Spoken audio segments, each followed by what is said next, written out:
Donc là, on va reparler plugin. On va reparler plugin, mais plugin de plugin. Donc on va vous montrer comment on peut enrichir le dashboard framework ou les CTools pour rajouter de la cartographie en fait. Donc on a rajouté un component, un SVG map component, qui devrait simplifier la mise en œuvre de vos dashboards avec des cartes. Et les cartes, la voiture que Sébastien montrait tout à l'heure, on va pouvoir la faire maintenant, parce que si on a le format SVG, on va pouvoir afficher une voiture, un avion, ce qu'on veut, quoi. Donc j'invite Alexandre et Vincent à me rejoindre. Merci Matt. On va...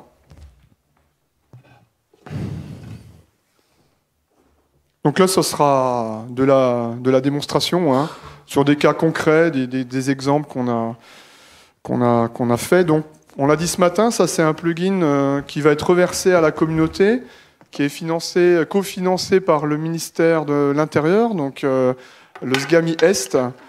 Donc là, pour l'instant, les dashboards qui sont utilisés, c'est du développement spécifique en fait, donc c'est pas forcément simple à maintenir. Donc le but du jeu, c'est de faire un plugin et on va configurer ce plugin dans les dashboards de façon simple. En fait, en gros, on va utiliser une requête, donc une data source. Après, on va mettre des listeners. Ceux qui connaissent les CTools savent comment ça marche. Donc le but, c'est ça. C'est vraiment que vous ayez un composant réutilisable pour faire vos cartes et peut-être plus que des cartes. Voilà. Donc c'est le but de la démo d'Alexandre et Vincent.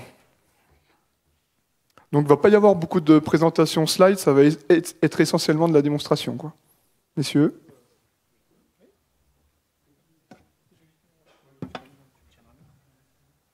Donc rebonjour à tous. Donc moi, comme vient de le dire Sylvain, je vais vous présenter donc un plugin qui va permettre d'avoir une représentation cartographique sur les, en gros dans vos dashboards.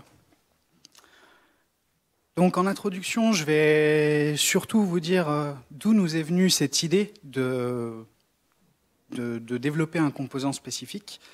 Donc c'est un besoin qui a été exprimé par un client, le SGAMI Est, que nous remercions chaleureusement pour leur collaboration et leur soutien, surtout.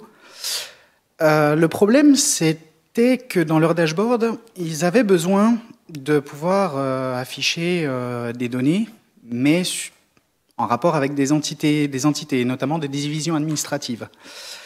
Et donc du coup, on a recherché un petit peu les représentations cartographiques qu'il pouvait y avoir sur les CTools, et on n'en a pas réellement trouvé. Et donc, par conséquent, l'idée nous est venue de développer, avec la technologie du SVG, de développer une carte, dans un premier temps qui était, on peut dire en dur, intégrée au dashboard. Et au final, on s'est dit que c'était dommage de pas avoir un certain dynamisme dans nos dashboards. Et du coup, on s'est dit, avoir un composant, ça peut être une idée, d'où l'idée de partenariat avec le SGAMI. Donc, pour faire suite à une petite introduction, je vais vous présenter 3 démonstrations. La première, ça va être un exemple qui sera futurement dans les dashboards du SGAMI, par rapport à des arrondissements de France. Le deuxième, ça sera on va dire une démonstration en live, une mise en place en live. Et la troisième, on va voir qu'on va pouvoir aller plus loin. Mais Sébastien a déjà commencé à nous montrer qu'on pouvait aller plus loin avec le SVG.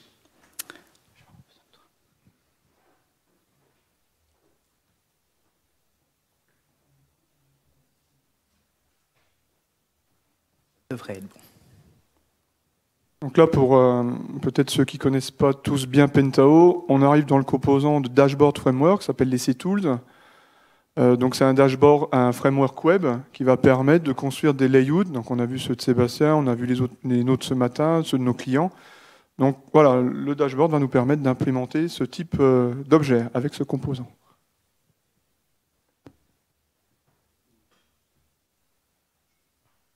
Donc là, dans ce dashboard, le contexte, donc, vous l'avez vu ce matin, c'est des dashboards qui sont liés à l'application GLPI, donc à la gestion de parc informatique. Et donc là, dans cet exemple, on va avoir 2 paramètres, les catégories logicielles, les logiciels, et en réelle restitution, on va avoir une carte des arrondissements de France qui vont représenter le nombre de logiciels sur un arrondissement. Donc à ce niveau-là,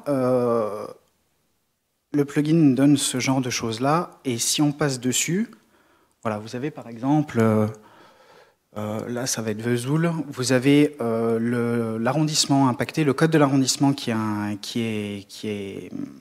qu'on a surligné avec le nom, et donc le nombre d'ordinateurs qui possèdent le logiciel 7-Zip. Alors dans ce composant, là, pour cet exemple-là précisément, on a personnalisé deux choses. La légende, qui va nous servir, on le verra par ailleurs, à établir un algorithme de classification, je reviendrai dessus, et donc l'infobule ou le tooltip qui nous permet justement d'avoir nos indicateurs. À savoir que dans ce plugin, l'avantage c'est qu'on n'est pas limité sur un seul indicateur, on peut en avoir 10, 20. On peut avoir le nombre d'indicateurs qu'on veut, en fait. Après, c'est juste une question de que voulez-vous que votre client voie ou que voulez-vous voir sur votre carte. La question, elle est là. À partir de ce moment-là, vous pouvez afficher tout ce que vous voulez. Pas quelque chose à rajouter là-dessus, Vincent ? Sur le contexte, donc là, l'exemple, il est assez simple. Donc, c'est quelque chose que les personnes du SGAMI ont évoqué ce matin, c'est-à-dire que on est parti d'un exemple où on se dit, bah voilà, donc là c'est le logiciel 7-Zip, admettons qu'on ait déclaré une faille 0day sur 7-Zip, on a ici toutes les préfectures et les sous-préfectures de France qui sont représentées et on sait immédiatement lesquelles on va devoir contacter pour savoir si les mises à jour sont faites ou les avertir qu'il y a une mise à jour à faire très importante. Autre petit point que je voulais rajouter par rapport à cette carte-là, on n'a pas évoqué vraiment le cas, mais c'est vrai que sous Pentao, notamment avec le ministère de l'Agriculture, on avait déjà réalisé des POC cartographiques, mais beaucoup plus complexes, c'est-à-dire que donc avec l'intégration d'open layers et de vraies couches cartographiques, donc des données qui arrivent soit d'un serveur cartographique, soit plus simples, mais qui reste quand même très technique à mettre en place dans CDE, c'est-à-dire d'avoir une source de données qui garde les données au format GeoJSON ou au format WKT en base, et ensuite d'avoir un reader WKT en JavaScript, et puis de remettre ça dans des couches vectorielles sur la carte. Le vrai problème avec ça, c'est que c'est lourd, d'une part, et ensuite, on voit bien ici que ce qu'on a besoin de voir, c'est une représentation cartographique et pas une vraie carte, parce qu'on n'a aucun intérêt à avoir le fond de carte, et éventuellement, on peut de toute façon faire des SVG avec les principales villes et du texte dessus. Donc c'est aussi pour ça qu'on s'est penché vers le SVG, parce que les solutions cartographiques existent, elles sont complexes, mais elles ne présentent pas encore beaucoup d'intérêt, sauf dans le cas de Sébastien, avec la localisation GPS, mais là, on est sur une toute autre problématique.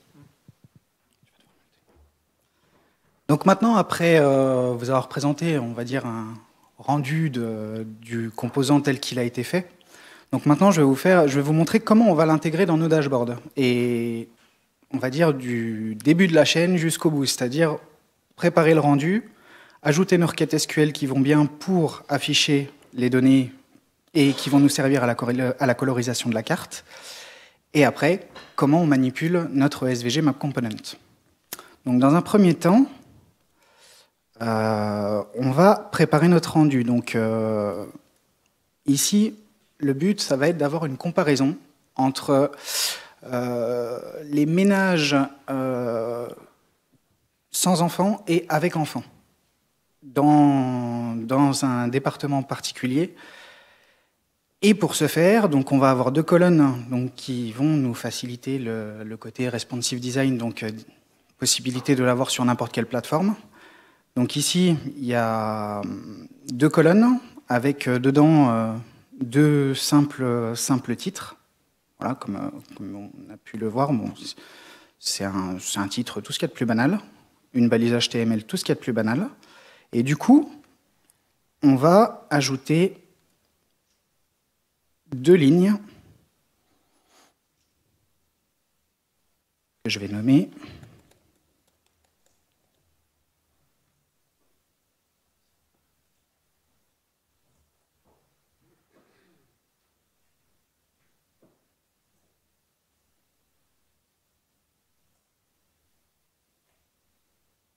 donc bien sûr, je vais vouloir que mes cartes soient centrées.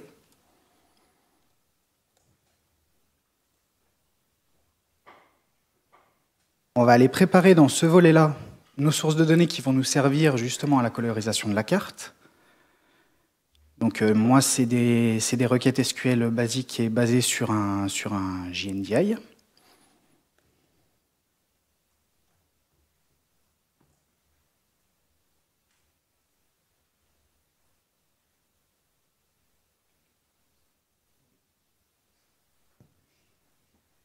Alors, c'est des données open data de l'INSEE, hein, je précise. Oui, c'est des données totalement libres.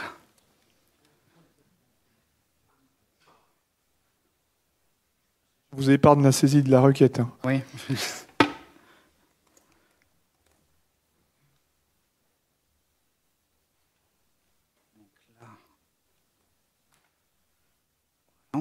On va avoir exactement le même style de requête, car ce qu'il y a de bien avec les données de l'INSEE, c'est qu'elles sont en général plutôt pas mal faites, donc on peut avoir des choses assez simples à faire.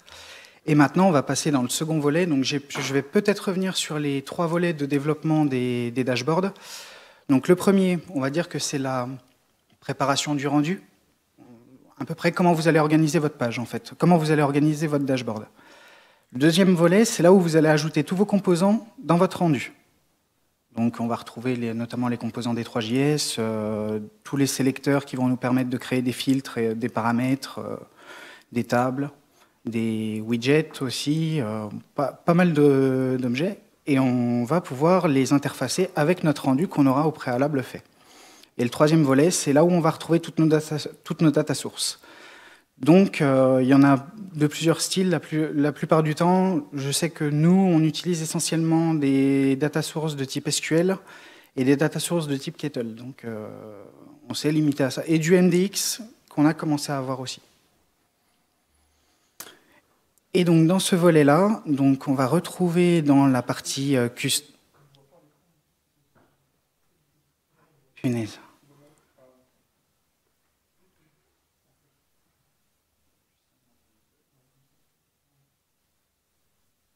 Et donc là, on va avoir accès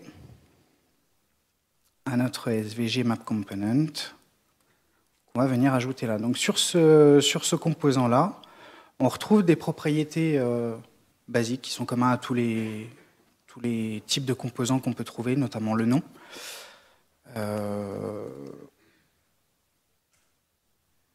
On retrouve aussi des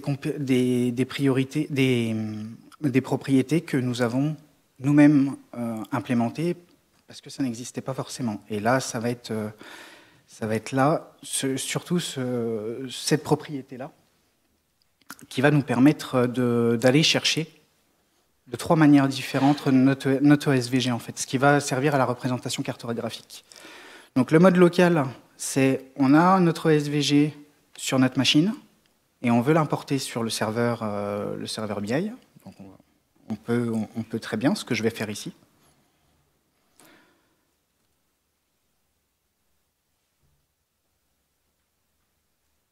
Voilà. Et donc là, bien entendu, il nous propose de le sauvegarder dans l'arborescence de fichiers du serveur. On a un ratio. Le ratio permet d'avoir un affichage plus ou moins gros par rapport sans avoir à forcément aller toucher aux balises de notre SVG. Le title, c'est la possibilité de donner un titre directement aux composants. Ce que nous, on ne se sert pas non plus souvent, mais qui peut être utile dans certains cas. La propriété légende, qui est une de nos propriétés, et on va dire la propriété principale du composant, c'est là où, en fait, où tout va se passer. C'est cette propriété-là qui va déterminer l'affichage réel du composant. Donc, quand vous l'ouvrez, vous avez plusieurs paramètres à prendre en compte.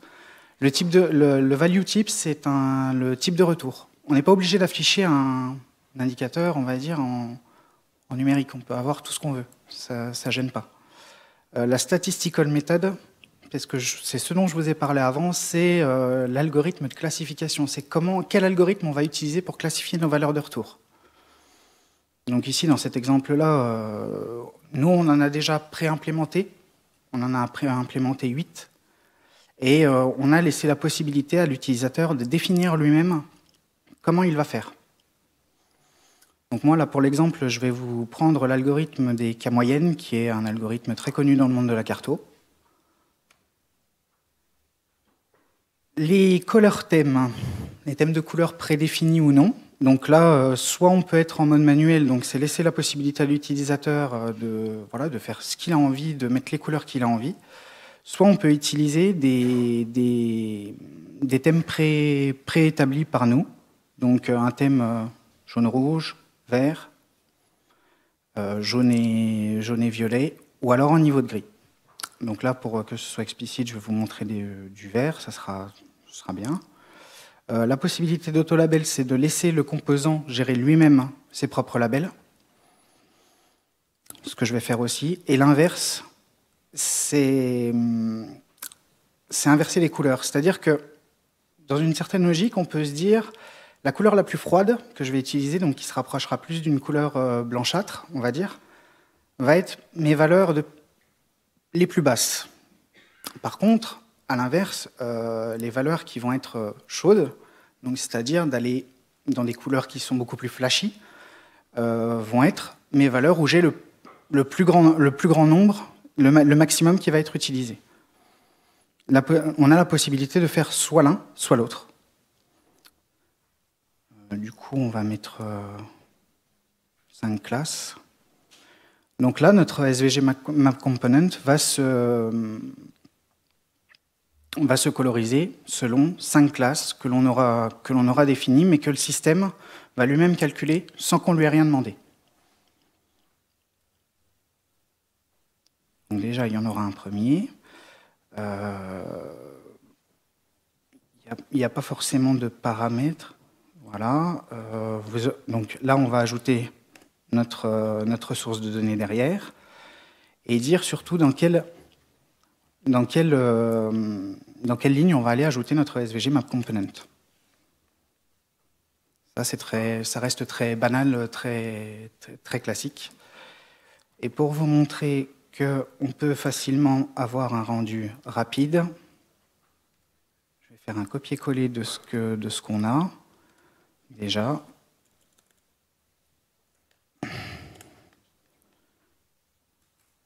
Changer juste la data source, la ligne qui va la contenir, et du coup,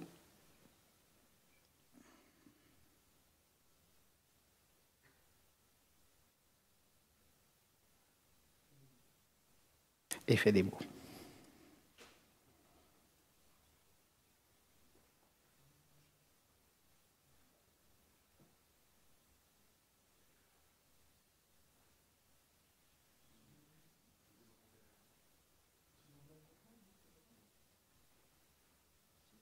Non, c'est pas dans le même conteneur. Chercher l'erreur, en fait. C'est ça le. Donc, pour faire un dashboard framework, là, il faut un peu être prudent, quoi. Donc, il faut bien vérifier que la requête qu'on va utiliser, elle attaque la bonne source de données. Peut-être Voilà, c'est juste ça le problème. C'est surtout ça, en fait. Alors, deuxième essai. Au bout du troisième, tu payes des bières à l'assistance.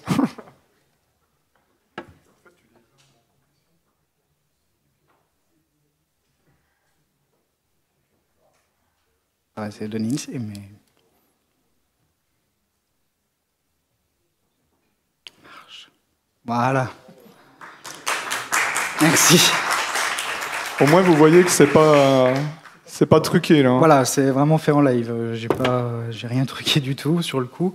Donc voilà, on a une représentation qui est quand même sympa. Bon, j'ai mis un petit peu de temps. Normalement, c'était immédiat. En gros, en 2 minutes, vous pouvez avoir une représentation quand même cartographique assez sympathique.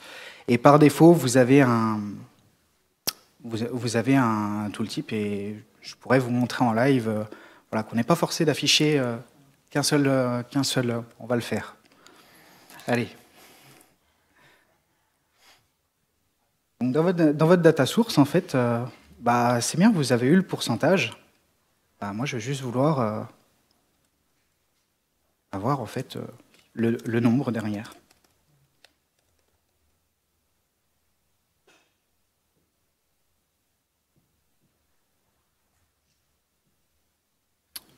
je vais faire pareil sur la seconde.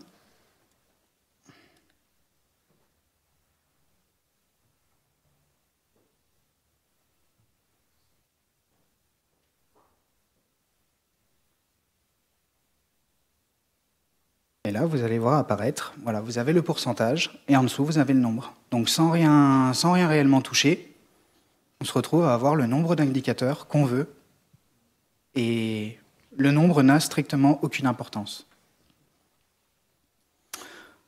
Alors, on a des représentations, là vous avez vu des divisions administratives françaises. On peut aller jusque de représentation mondiale, on va dire. Mais la question, c'est savoir justement, et Sébastien donc a bien pris le pas dessus, c'est est-ce qu'on peut afficher autre chose que des cartes de France, mondiale, ou est-ce qu'on ne pourrait pas simplement avoir un plan? Un plan, par exemple, je ne sais pas, un plan de forêt, par exemple, sur des chemins. Voilà, ça pourrait être une idée. Donc, la réponse à la question, c'est oui, on peut aller sur n'importe quelle entité, et on a un troisième exemple pour ça, qui est en fait une représentation de la ligne de métro londonienne.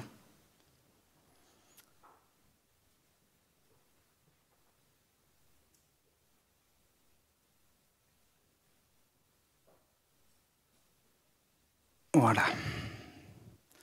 Donc là, on a le plan typique de la ligne de métro londonienne. Donc, ce dashboard concerne le pourcentage de passage par station sur la ligne de métro, et ça divisé par quart d'heure.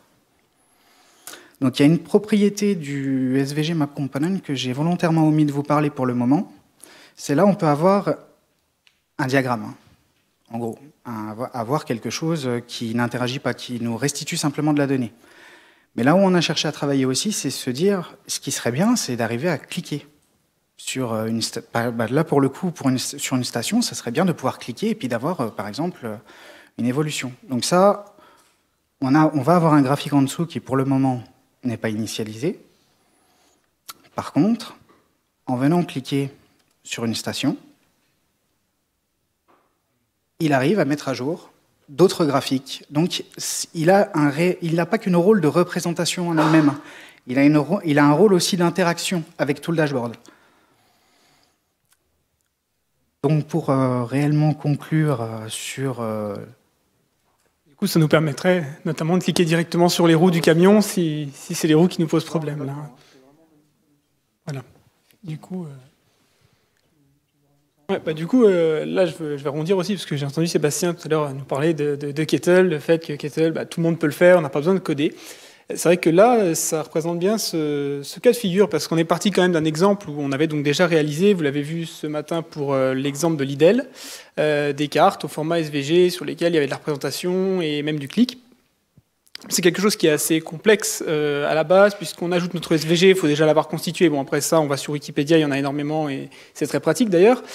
Mais aussi, derrière, on a l'utilisation, donc pour ceux qui connaissent CDE, d'un query component, c'est-à-dire qu'on va avoir la fonction JavaScript à écrire en entier, aller visiter toutes les entités de notre SVG pour les coloriser une par une, gérer la légende à la main, des tas de choses comme ça. L'avantage du plugin, c'est que là, vous avez vu en quelques minutes, on peut réaliser la même chose sans avoir à écrire une seule ligne de code JavaScript. Et donc, c'est là que je rejoins Sébastien, c'est-à-dire tout le monde peut le faire. À partir du moment où on l'a vu une fois, il n'y a pas besoin de compétences spécifiques. C'est vraiment quelque chose qu'on présente comme ça. C'est presque clé en main, quoi.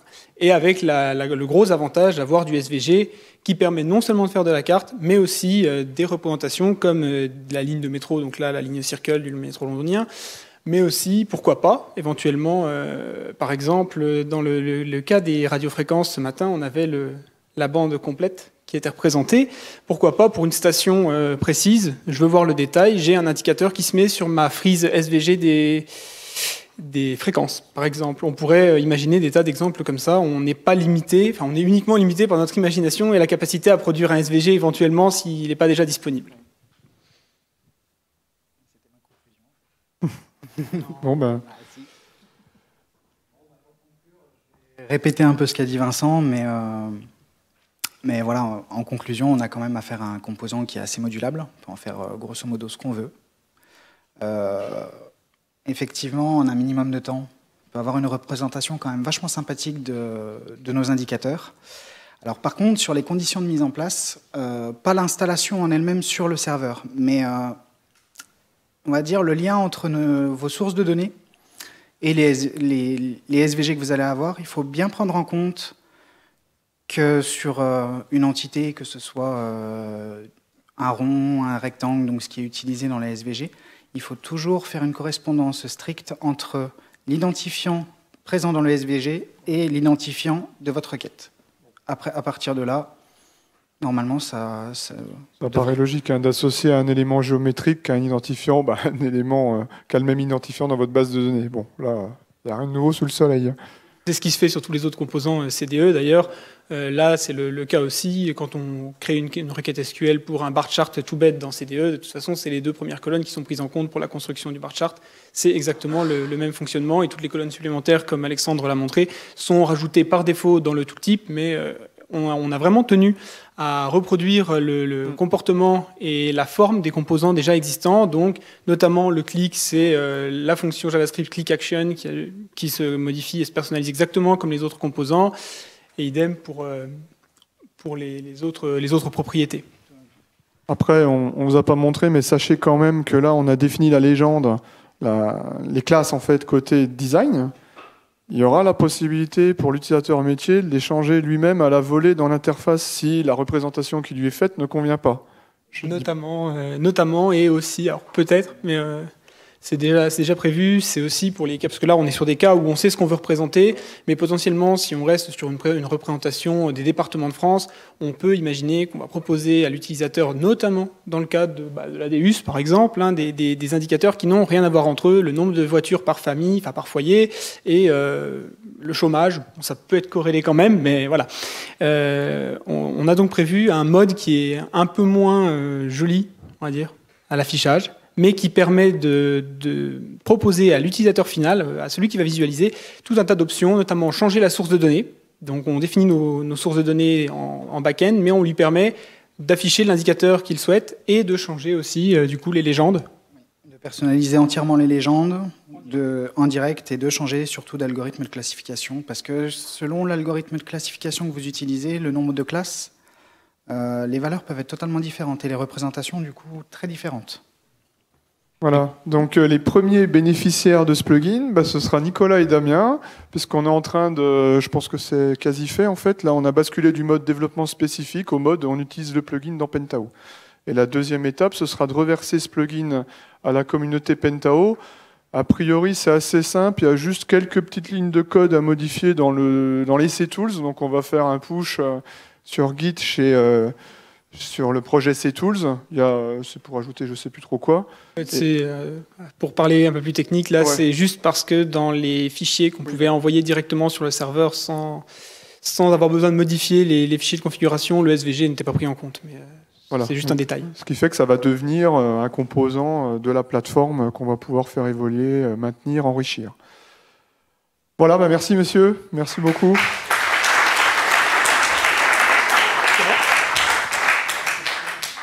Oui, si vous avez des questions, on fera une pause après, avant de conclure cette journée.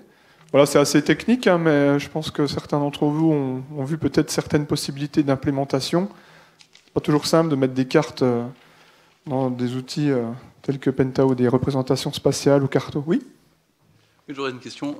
Est-ce qu'il y a une possibilité finalement de jumeler un peu le côté clic sur le métro londonien et le côté carte, c'est-à-dire le fait de pouvoir zoomer dans la carte en fait, au fur et à mesure des strates et d'arriver justement à la donnée finale au bout du bout, quoi. Oui. Alors ça, c'est quelque chose qu'on fait déjà manuellement, forcément dans les dashboards CDE, c'est-à-dire de cliquer sur un élément, on a un autre derrière qui est masqué et puis techniquement on fait juste, on cache et on remet. On l'a fait aussi. On a déjà des exemples qui fonctionnent. On clique sur une région et on voit le détail des départements. Par contre, c'est très lourd parce que ça veut dire créer autant de composants qu'on a de régions. Alors, il n'y en a plus que 13, mais ça reste quand même très lourd. Par contre, on est en train de réfléchir à la possibilité de stocker les SVG en base et donc de dire que notre source SVG, c'est une colonne qui remonte de la base de données et qui nous permet donc de dynamiquement rechanger. C'est-à-dire, du coup, quand on va cliquer, c'est un paramètre qui va nous dire maintenant on n'est plus sur la France entière, on est sur la région Grand Est, et donc on va afficher un SVG différent. Après, il faudra bien que notre source de données soit en adéquation avec les ID qu'on aura pré-rentrés, mais c'est tout. Mais Bon, ça n'est pas encore fonctionnel, mais on y a pensé. Oui, effectivement, c'est prévu. D'ailleurs, il y a autre chose, ça me fait penser. C'est une option qui est très très demandée pour la plupart des cas. C'est la possibilité d'exporter en PNG ou dans un autre format l'affichage exact qu'on a actuellement. D'autres questions? Oui? Ça veut dire que j'ai une shapefile dans PDI avec ce que vous avez développé l'an dernier. Je peux le transformer en SVG.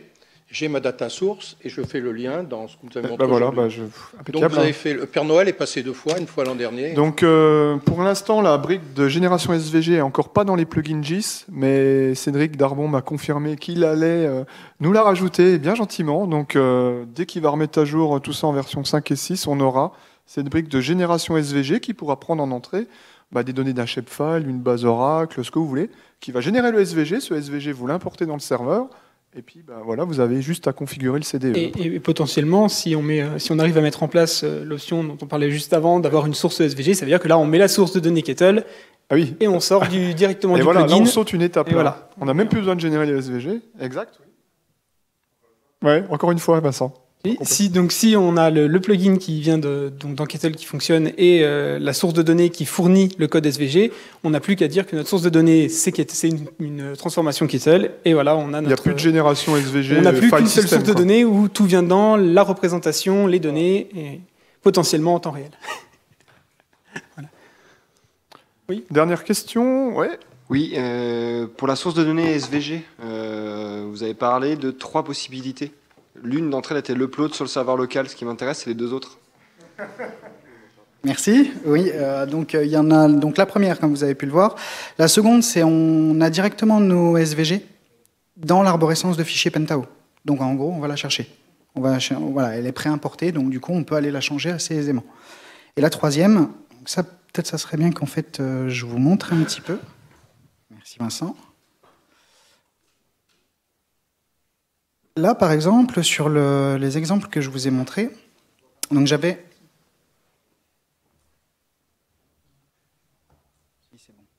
là, c'est cette troisième possibilité-là qui va vous intéresser, par exemple, c'est d'éditer à la volée votre SVG, en fait. Si vous avez fait... ça arrive à tout le monde, vous avez pu le voir, hein, ça arrive à tout le monde de faire une erreur. Du coup, vous pouvez aller directement dans votre SVG et le corriger en ligne. Typiquement les cas où les ID ont mal été renseignés et où on veut aller les remodifier rapidement. Hein. On a eu le cas parce que donc sur les 3 exemples, sur tous les exemples, l'intégralité des données SVG proviennent de Wikipédia. C'est-à-dire que la carte de Côte d'Or, c'était la carte de France des communes qui a été juste reprise sur la Côte d'Or. La carte pour les préfectures et sous-préfectures, ça correspond aux arrondissements. Alors, à peu près, parce qu'on a certains arrondissements d'Alsace qui ont été fusionnés très récemment et donc tout n'a pas suivi. Et puis la carte du métro londonien où on a retiré toutes les autres lignes qui ne nous intéressaient pas, mais voilà, tout vient de Wikipédia et c'est quelque chose d'assez intéressant vu que la réutilisation est autorisée et que les SVG, la seule contrainte, c'est d'avoir les ID bien renseignés. Bon, même quand ils ne le sont pas, c'est quand même assez simple d'aller modifier les ID soit avec un outil comme Inkscape, soit directement avec la troisième option directement d'éditer le code quand on n'a pas trop d'ID. Parce que si on prend le SVG des 36 000 communes de France, on va y passer du temps, puis de toute façon, il mettra 2 minutes à s'afficher. Donc, voilà. Question de Damien, du coup. Non, pas une question, juste pour vous dire que ça répondait pleinement au cahier des charges qui avait été on va rédigé. même plus loin, je pense. Du coup, on va plus loin, oui, même, on va au-delà. On va au-delà de nos attentes, quoi, en fait. L'idée, c'était vraiment de répondre à votre besoin et puis d'essayer de couvrir... du coup, je pense que chez Pentao, ça va peut-être vous intéresser, parce que dessiner une voiture ou un camion ou un avion ou autre chose, ça peut être intéressant, là, du coup. Voilà. Bon. Encore une pour la route. Ouais, une dernière question plutôt sur une roadmap concernant les évolutions que vous nous laissez pressentir.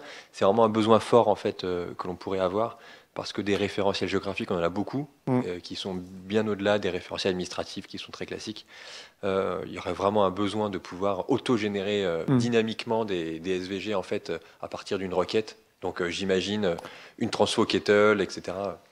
Ouais. Une roadmap là-dessus, ce serait intéressant. Du coup, là, de toute façon, il y a encore l'été qui va passer, et puis tout ça, ça va être réalisé en septembre maximum, quoi. Enfin, ne vous inquiétez pas, hein, c'est pas pour l'année prochaine, c'est pour tout de suite. Hein. Vous voyez, C'est déjà opérationnel, donc là, il n'y a plus beaucoup de choses à faire pour faire une version stable qui éventuellement pourra évoluer en fonction des divers besoins, quoi. De toute façon, on a une deadline pour le ministère de l'Intérieur, donc on va la respecter et ça va nous forcer à publier le plugin, quoi.